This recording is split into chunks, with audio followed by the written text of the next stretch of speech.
বরাবরের মতোই আজকে আপনাদের সাথে আমার প্রতিদিনের একটি ডেইলি ব্লগ নিয়ে চলে আসলাম। সবাই কেমন আছেন? আল্লাহর রাসূল বলেছেন, কারো কাছে যদি ৩ বেলা খাওয়ার মতো রিজিকের ব্যবস্থা থাকে এবং মাথা গোঁজার জন্য একটা বিশাল না হোক ঠাঁই থাকে এবং যানবাহনের জন্য বা চলাফেরার জন্য সুবিধা থাকে, তার মতো সৌভাগ্যবান আর কেউ হতে পারে না। আমাদের কিন্তু সবারই মাথা গোঁজার ঠাঁই আছে। ৩ বেলা রিজিকের ব্যবস্থা আল্লাহ পাক করে দেন। একটা পাখির রিজিকের ব্যবস্থাও আল্লাহ করে দেন এবং আমরা এখন কিন্তু অনায়াসেই চলাফেরা করতে পারি আগের সেই রাসূলের যুগের তুলনায়। ঠিক বলেছি কিনা বন্ধুরা? আজকে দুপুরে আয়োজন করেছিলাম শিং মাছ দিয়ে টমেটো দিয়ে ঝোল। এই শিং মাছটা আমার বড় বোন পাঠিয়েছে। তারপরে টাকি মাছ পাঠিয়েছিল। শুকনা মরিচ দেইনি, কাঁচা মরিচ দিয়ে পেঁয়াজটা একটু তেলে ভেজে সুন্দর করে টাকি মাছটাও ভেজে সুন্দর করে টাকি মাছের ভর্তা করা হচ্ছে। গরম গরম ভাত দিয়ে টাকি মাছের ভর্তা কিন্তু খেতে বেশ ভালো লাগে। আজকে যে আয়োজনগুলি করছি সেগুলি আপনাদের সাথে শেয়ার করছি। একটু আগে আমার শ্বশুরকে আপনাদের দেখালাম। এইদিকে সুন্দর করে টাকি মাছের ভর্তাটা করা হচ্ছিল।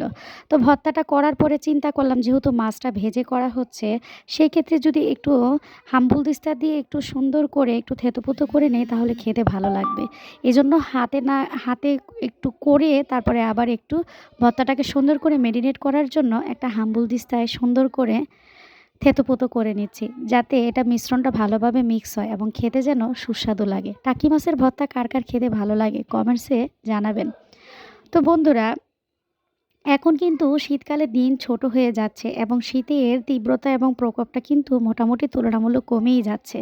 তো এই যে দেখেন, ইউটিউবে আমরা সবসময় দেখি পেঁপের ছিকলা দিয়ে যদি শিং মাছ অনেকক্ষণ ম্যারিনেট করে রেখে এটা উপরের কালো যে ভাবটা থাকে এটা সহজেই দূর করা যায়। তো ভাবলাম একটু ট্রাই করে দেখি। এজন্য পেঁপের ছিলকা ব্লেন্ডার করে রেখে এই যে শিং মাছগুলি হাত দিয়ে নেড়েচেড়ে দেখতেছিলাম, কালো কালো ভাবগুলা যেগুলো শিং মাছের উপরে থাকে সেটা বেশ ভালোভাবেই উঠে যাচ্ছে। তো আসলে আপনারাও বাসায় এটা ট্রাই করে দেখবেন। শিং মাছ এভাবে অতি দ্রুতই আসলে পরিষ্কার হয়ে যায়। তো আমি এভাবে ভিডিও করার জন্য কিছু দেখতেছিলাম, তো আমি অনেকক্ষণ এটা রেখে দিয়েছি। তো এইদিকে শিং মাছ দিয়ে টমেটো দিয়ে আলু দিয়ে একটু শিম তরকারি দিয়ে সুন্দর করে এইদিকে তরকারি বসায় দেওয়া হয়েছে।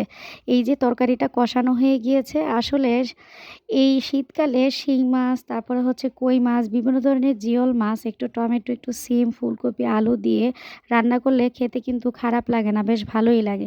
তো আমাদের ঘরে আজকে শিং মাছ দিয়ে, তেঁতুল দিয়ে, আলু দিয়ে, টমেটো দিয়ে একটা ঝোল টক করা হয়েছে, আর একটা হচ্ছে তরকারি ভুনা করে রান্না করা হয়েছে, টাকি মাছের ভর্তা। তারপরে হচ্ছে পাশের ফ্ল্যাটের ভাবি প্রথমেই ভিডিওতে দেখলেন অনেক ধরনের তরকারি দিল, আর এইদিকে টাকি মাছ দিয়ে আবার পালং শাক আজকে রান্না হয়েছে বাসায়। গতকাল আমি পালং শাক নিয়ে এসেছিলাম, তো দেশি টাকি মাছ দিয়ে নদীর পুকুরের টাকি মাছ দিয়ে সুন্দর করে পালং শাক রান্না করেছি। আর পাশের ফ্ল্যাটের ভাবি একটু শোল মাছ, তারপরে হচ্ছে গিয়ে একটু শুটকি ভুনা, আর হচ্ছে গিয়ে লাউ তরকারি দিয়েছিল। আর আমাদের ঘরে তো আয়োজন ছিলই প্রায় ৪ রকমের। সবাই ভালো থাকবেন। আল্লাহ হাফেজ।